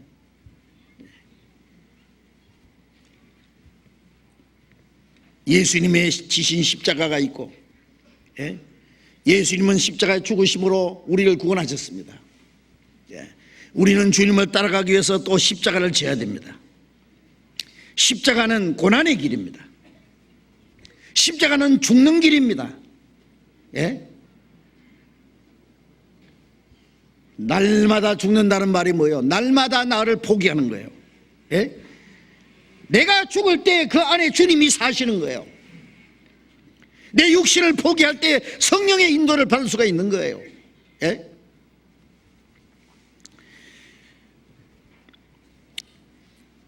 사도들도 그 길을 따라갔고 죽기까지 갔잖아요. 베드로는 거꾸로 십자가에 못 박혀까지 주님 따라갔습니다. 바울 사도는 날마다 죽느라 그러다가 결국 목 잘려 죽었습니다. 목 잘려 죽을 때에 내가 선한 싸움을 싸우고 달려갈 길을 마치고 믿음을 지켰다. 이제 나를 위해서 의의 면류관에 예비됐다고 승리의 계가를 불렀죠. 우리가 신앙생활은 뭡니까? 내 편리한 대로 사는 게 아니에요. 내가 원하는 대로 내 마음대로 사는 게 신앙생활이 아니다 그 말이에요. 빌립보서 1장 29절에 보면은 그리스도께서 그리스도를 위해서 너에게 은혜를 주신 것은 다만 그를 믿을 뿐 아니라 그를 위하여 고난도 받게 하려 함이라. 그리스도를 위해서 우리에게 은혜 주셨다고 했습니다. 이게 무슨 뜻이에요? 우리를 구원하신 것도 주님을 위해서입니다. 하나님의 영광을 위해서입니다. 구원받은 사람이 주님을 위해서 살게 하기 위해서입니다. 그를 믿을 뿐 아니라 믿고 구원을 받을 뿐 아니라 그를 위하여 고난도 받게 하려 합니다. 주님은 구원받은 그리스도인들에게 고난을 요구하십니다. 아세요? 고난을 요구하신다는 거 아세요?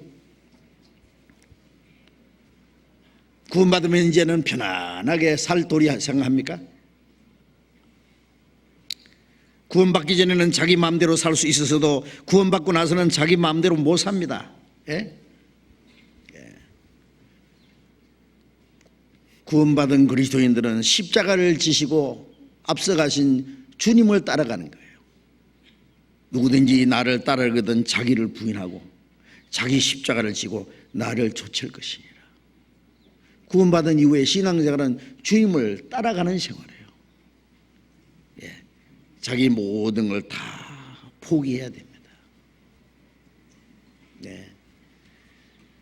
그렇다고 해서 뭐 아무것도 하지 말란 말 아닙니다. 우리가 공부도 해야 되고 취직도 해야 되고 할 일이 많습니다. 그러나 그 모든 것이 누구를 위한 겁니까? 자기의 출세와 자기의 행복과 자기의 영달을 위해서 자기의 만족을 위해서 하는 게 아니라 그 모든 것도 하나님께 바쳐야 됩니다. 하나님을 위해서. 필요하면 그 모든 걸 버릴 수도 있습니다. 때로는 주님을 위해서 어떤 일을 해야 될 때도 있고 높은 위치에 있을 수도 있고 좋은 자리에 있을 수도 있고 때로는 주님을 위해서 그 모든 걸 다 버려야 될 때도 있습니다. 헌시작같이.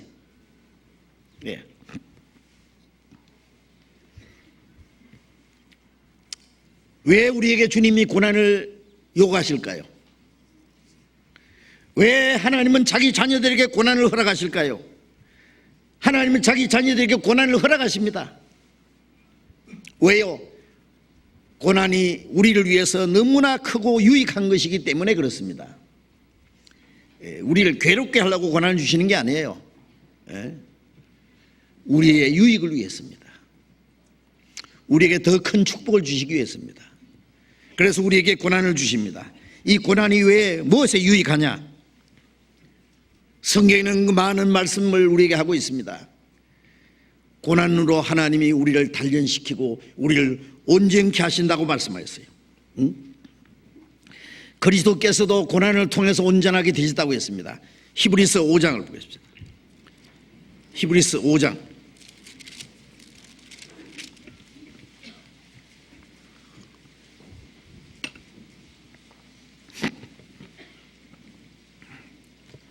히브리서 5장 8절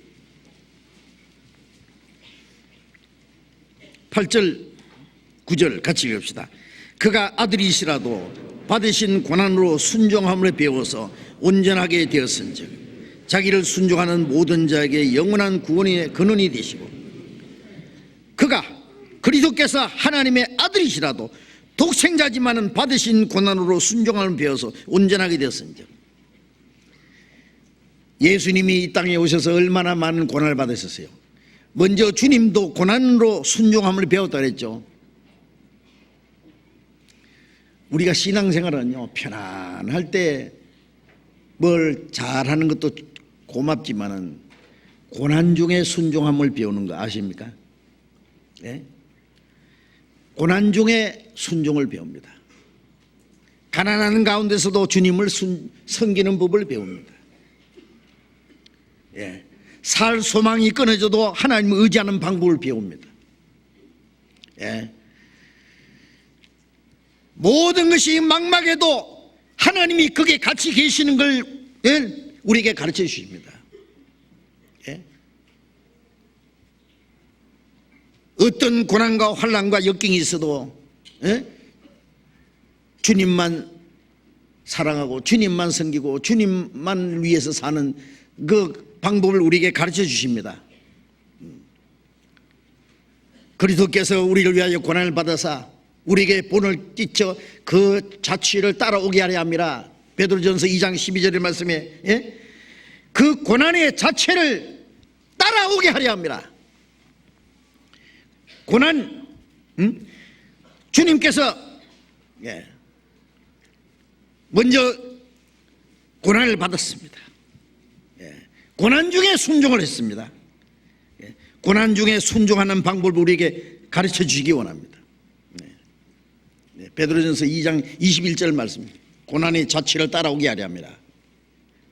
그리스도께서도 고난을 통해서 순종을 배웠다. 우리도 고난을 통해서 순종을 배웁니다.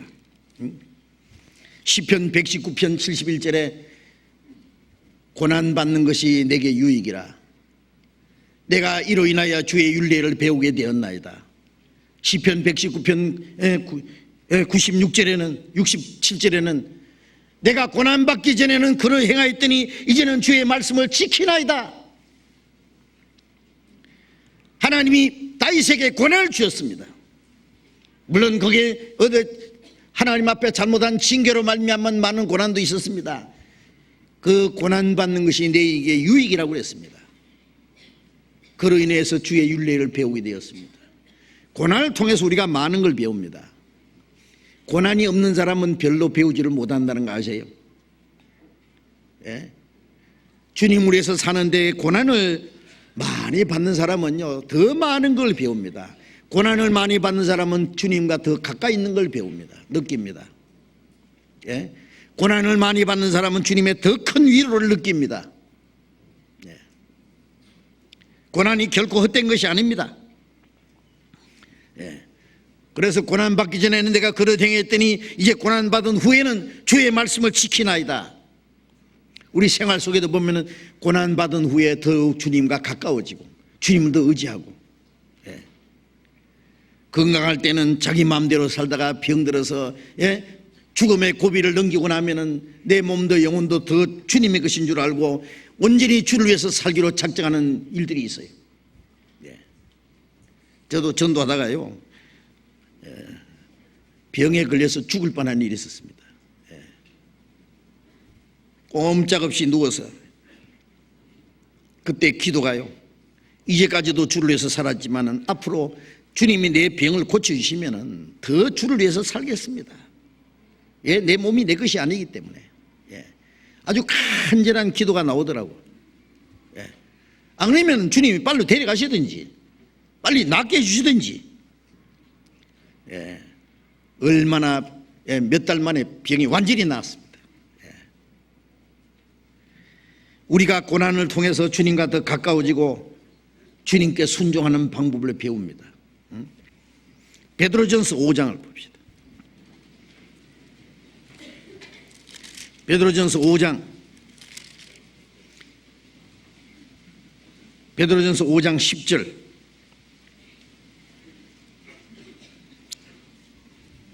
베드로전서 5장 10절 같이 읽읍시다. 모든 은혜의 하나님 곧 그리스도 안에서 너희를 부르사 자기의 영원한 영광에 들어가게 하시니가 잠깐 고난을 받는 너희를 친히 온전케 하시며 굳게 하시며 강하게 하시며 틀을 견고케 하시리라. 모든 은혜의 하나님이 그리스도 안에서 너희를 부르했다는 건 구원했다는 말입니다. 자기의 영원한 영광에 들어가게 하시니가, 하나님은 우리를 구원하시는 것은 하나님의 영원한 영광에 들어가게 하시기 위해서입니다. 그런데 이 땅에 사는 동안에 잠깐 고난을 받은 너희를 친히 온전케 하시며 우리의 신앙을 더 온전케 하신다 그 말이에요. 온전케 하시며 굳게 하시며 강하게 하시며 틀을 견고케 하시리라. 이 고난을 통해서 하나님이 우리를 온전케 하시고 더 신앙을 굳게 하시고 강하게 하시고 견고하게 하십니다. 고난을 통해서. 그래서 우리는 고난은 아주 유익합니다. 베드로전서 4장 1절 2절에 보면은 그리스도께서 너희를 위하여 고난 받았으시니 너희는 같은 마음으로 갑옷을 삼으라. 이는 육체의 고난을 받은 자가 죄를 거쳤음이니 이는 다시는 사람의 정욕을 쫓지 않고 오직 하나님의 뜻을 좇아 육체의 남은 때를 살게 하려 함이라. 그런 말씀이 있죠. 그리스도께서는 우리를 위해서 고난을 받으셨고 우리는 주님을 따르기 위해서 고난을 받는다.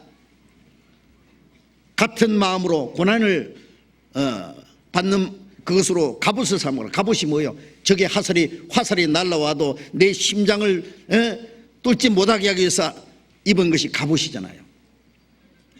마귀는 우리의 심장을 위해서 계속 죄의 화살을 쏘아야 됩니다.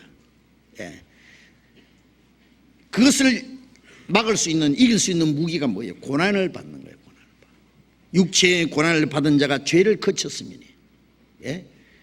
여러분, 구원받은 이후에 편안하게 사는 사람은요, 시험과 고난이 어떤 유혹이 닥치면은요, 그걸 이기지 못하고 넘어지는 수가 있습니다. 그러나 주님을 위해서 고난받는 생활하는 사람, 주님을 위해서 고난받는 생활하는 사람은 죄를 이길 수 있는 힘이 있습니다. 죄는 저만큼 멀어집니다. 저는 전철에서 조그마한 그 시가 적혀있는 거 봤습니다. 꿀벌은 슬퍼할 시간이 없다. 꿀벌은 너무 바빠서 슬퍼할 시간도 없다. 주님을 위해서 바쁘게 살아가는 사람 죄질 시간 어디 있어요? 자기 연민에 빠져서 아이고 내 신세야 하고 생각할 시간도 없습니다.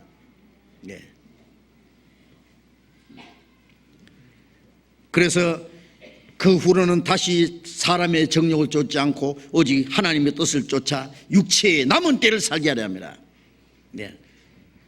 그 주님을 위해서 고난받을 때 이제는 죄는 끝났고 죄는 그쳤다 그러잖아요. 이제는 주님을 위해서 적극적으로 산다. 죄를 살짝 죄 짓는 사람이 어떻게 주를 위해서 삽니까? 살기는.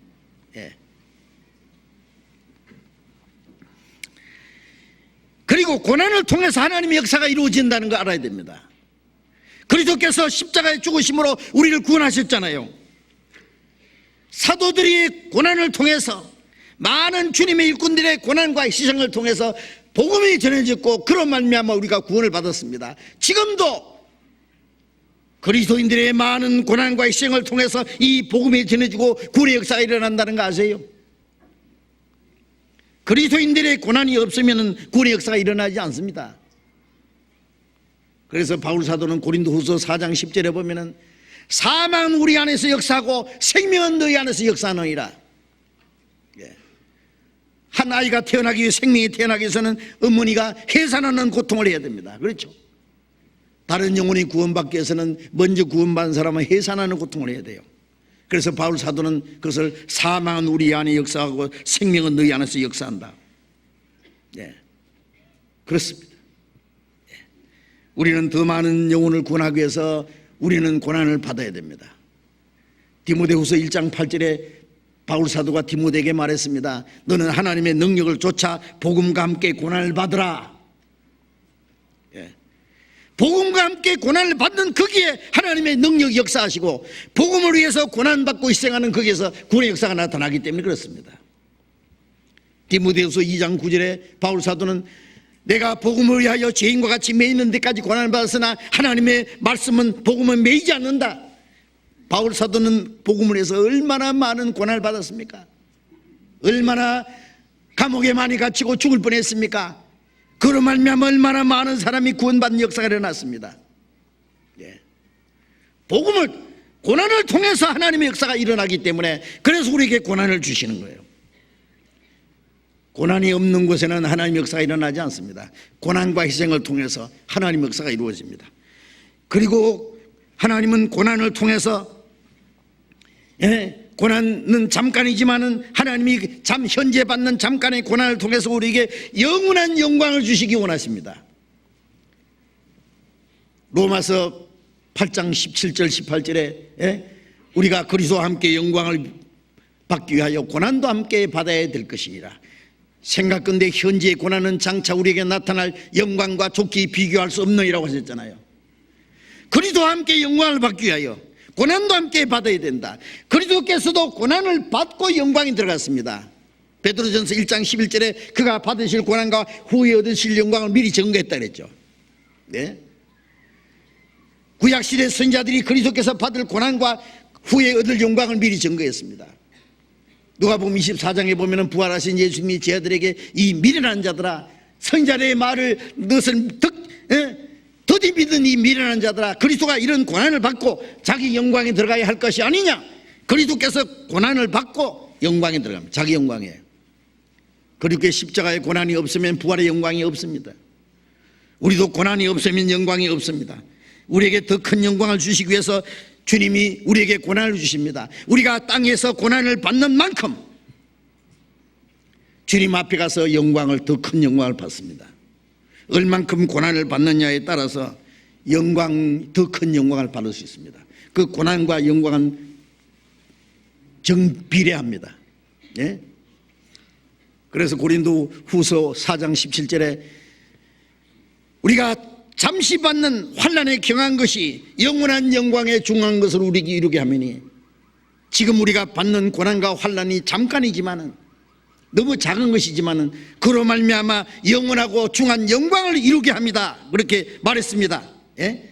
그래서 우리는 고난 중에 즐거워합니다. 왜? 우리가 받을 영광이 있기 때문에 그렇습니다. 우리는 현재를 위해서 현재를 사는 것이 아니라 영원한 영광을 위해서 현재를 사는 거예요.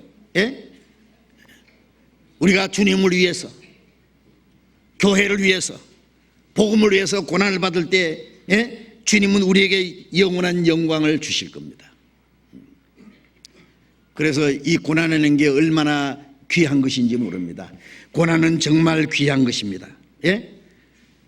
여러분, 고난이 오면은 선생 중에서 최고의 훌륭한 선생이에요. 고난을 통해서 우리에게 순종을 가르치기 때문에, 고난을 통해서 하나님의 역사가 나타나기 때문에 우리는 고난을 달게 받아야 됩니다. 예? 예. 그리고 고난을 통해서 하나님은 우리에게 더 큰 영광을 주시기 때문에, 예, 그리스도인들은 자기가 편히 살 곳을 찾아가는 것이 아니에요. 자기 육신의 행복을 찾아가는 것이 아니에요. 그리스도인들은 주님을 위해서 고난받을 자리를 찾아가야 됩니다. 그리스도인들은 주님을 위해서 멋있게 죽을 자리를 찾아가야 된다고 말해요. 예? 왜? 주님께서 잠시 후에 우리에게 영원한 영광을 주시기 때문에 그렇습니다. 예. 그래서 베드로전서 4장에는 너희가 고난을 받을 때 기뻐하라, 즐거워하라. 예? 왜? 주님이 오시는 그날에 주실 영광을 인해서, 베드로전서 4장 13절 같이 읽어봅시다. 베드로전서 4장 13절 같이 읽읍시다. 오직 너희가 그리스도의 고난에 참여하는 것으로 즐거워하라. 이는 그의 영광을 나타내실 때 너희로 즐거워하고 기뻐하게 하려 함이라. 그리스도의 고난에 참여하는 것으로 즐거워하라. 이는 그의 영광을 나타내실 때, 주님이 재림하시는 그날 그 영광에 참여할 것을 생각하면서 너희로 즐거워하고 기뻐하게 하려 합니다. 우리가 이 땅에서 고난받는 그것이 주님 앞에 서는 날 영광을 생각하면은 우리가 받은 고난이 얼마나 귀했다는 것, 그때 고난받기를 잘했다고 하는 걸 알아야 됩니다. 그리스도인들이 될 수 있으면 고난 안 받으려고, 편히 살라고 요리조리 요령을 피우고 편히 사는 곳만 찾아다니고 편할 길만 찾는다면은요, 스스로 자기에게 하나님이 주실 영원한 영광을 포기하는 것이 될 것입니다. 우리는 주님을 위해서 받는 고난이 귀한 겁니다. 귀한 거예요. 고난은 잠깐이고 영광은 너무 크고 영원한 거예요. 그래서 하나님이 우리에게 고난을 허락하십니다. 그래서 나를 따르려거든 자기를 부인하고 자기 십자가를 지고 나를 쫓을 것이니라. 자기 십자가를 지고 나를 좇지 않는 자도 내게 합당치 않다. 그리스도인이 그 합당한 삶이 무엇인지 우리가 알아야 됩니다. 언제까지 교회 왔다 갔다 하는, 우리가 구원 받았다는 것만 다르고 신앙생활은 저게 구원 안 받은 기독교인들하고 비슷하면 안 되죠. 구원 받은 거 안 받은 것은 천국과 지옥 차이인데, 구원 받은 이후의 신앙생활도 달라야 될 거 아닙니까? 분명히 달라야 됩니다. 우리는 이제 하나님 주님께 합당한, 우리를 구원하신 주님께 합당한 사람이 되어야 됩니다. 합당한 삶을 살아야 되겠습니다. 기도하겠습니다. 자비로우신 우리 아버지 하나님, 죄 가운데서 영원히 저주와 멸망을 받아야 마땅한 우리를 구원해 주시고, 이제 우리의 나머지 생애 오직 하나님의 뜻과 영광을 위해서 살 수 있도록 우리를 지켜주시고 도와주시는 주님 감사합니다. 우리를 위해서 목숨을 버려주신 주님, 우리 영혼을 구원하기 위해서 하늘 영광을 버리고 이 땅에 오셔서 십자가의 고난을 받으시고 죽기까지 하신 주님, 그 보배로운 피를 다 쏟으시고 생명을 희생해 주신, 그로 말미암아 우리를 구원하신 그 크신 은혜에 감사합니다. 주님이 우리를 사랑하셨기 때문에 우리도 주님을 사랑합니다. 이 모든 것보다도, 세상의 무엇보다도 주님을 더 사랑합니다. 이제 우리의 나머지 삶은 주님을 사랑하며 주님을 따라가는 삶이라는 걸 압니다. 우리는 주님을 사랑하기 때문에 주님의 말씀을 순종합니다. 주님을 사랑하기 때문에 주님을 위해서 살고, 주님을 사랑하기 때문에 어떤 고난과 환난도 능히 견딜 수가 있습니다. 주님을 사랑하기 때문에 이 세상 헛된 유혹도 우리는 이길 수가 있습니다. 이제 우리의 육체의 남은 때 오직 주님을 위해서, 복음을 위해서, 주님의 교회를 위해서 어떤 고난과 희생도 능히 감당할 수 있도록 우리를 붙들어 주시고 인도해 주시옵소서. 멀잖아 주님 다시 오실 때 그 영광 중에 기뻐하고 즐거워할 수 있도록 우리의 남은 삶을 하나님의, 주님에게 합당한 삶이 될 수 있도록 우리를 다스려 주시고 인도해 주시옵소서. 주 예수님 이름으로 기도드렸습니다. 아멘. 찬송하겠습니다. 367장, 찬송가 367장 찬송하겠습니다.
광고해 주시겠습니다.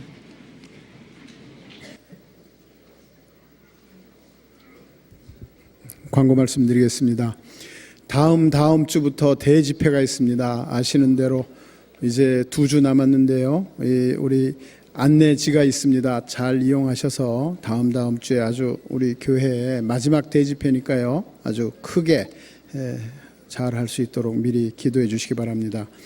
그리고 다음 주 수요일부터 10월 14일부터 우리 축의 수양회가 있습니다. 공주 갈릴리 수양관에서. 그래서 축의 수양회 접수가 끝났는데 이게 송편을 많이 먹었더니 입이 좀 이상하네.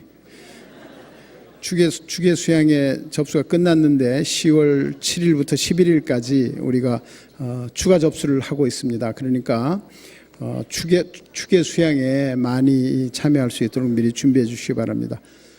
이번 수요일 10월 7일부터 수요 말씀 시간이 7시 반으로 변경됩니다. 8시에서 7시 반으로 변경되니까 착오 없으시기 바랍니다. 오늘 은빛 장년 교제는 없습니다. 왜냐하면 추석 지나고 금방 하는 것이 너무 무리가 되기 때문에 다음 주에 은빛 장년 교제가 있겠습니다. 착오 없으시기 바랍니다. 광고 마치겠습니다. 축의 수양회하고 그다음 대전도 집회 전도를 위해서 미리 기도하시고 준비해서 이번에도 많은 사람들 전도해서 구원받도록 여러분이 도와주시기 바랍니다. 마치겠습니다. 자, 이렇게 교제하시기 바랍니다.